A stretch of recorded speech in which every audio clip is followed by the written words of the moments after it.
si Manwa. Ayan, for today's video, kakain tayo ng lunch sa labas. Wendy got COVID. Wendy, you got COVID, right? No.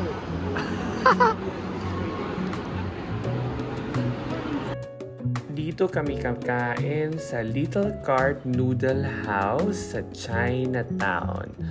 Ayan, ito yung kanilang menu. Ito yung step. So, step 1, pipili ka kung dry or soup. Number 2, step is, pipili ka kung maanghang ba or hindi. Tapos yung number 3, pipili ka kung anong mga dish yung mga gusto mo. So, ako, nag-noodles ako, nag-pig stomach, which is my favorite. Tapos, nag-chicken din ako. Tapos, yung beef tripe, yun, nag-order din ako. Nasa around $2 to $3 siya per dish.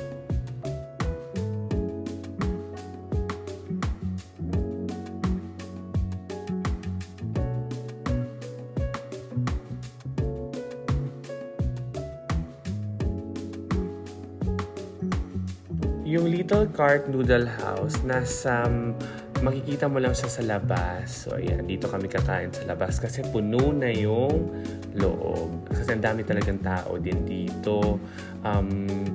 Pag, for example, darating ka ng mga 12:30, for sure may pila na. So, better if before 12 noon. Pag gusto mo naman na hindi ka napipili ng mga dish, ayan, meron naman silang mga ready naman ng mga food. Ito yung kanilang famous din na parang milk tea. Hindi nga lang ako nag-order kasi nasa around $4. So, sayang din. So, iinom na lang ako ng tubig sa office. So, ayan yung in-order ni Wendy, milk tea, tapos home broth, ayan, ang spicy curry. Ito naman yung akin. Tin pig stomach, intestine, beef tripe, kangkong, fried chicken, ayan. Nasa around $15 to $16 din yung nabayaran ko. Which I think sulit naman, ayan, given na medyo malaki naman yung serving.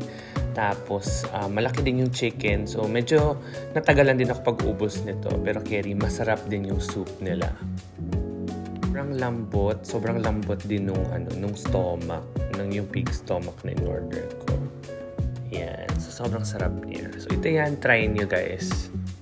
Kung i-convert ko yung $15 to $16 SGD, nasa around 660 pesos to 700 pesos siya.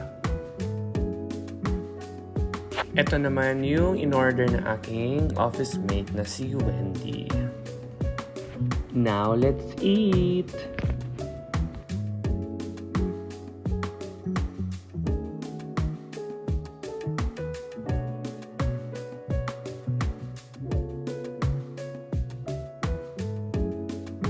Thank you for watching. See you sa next video, guys.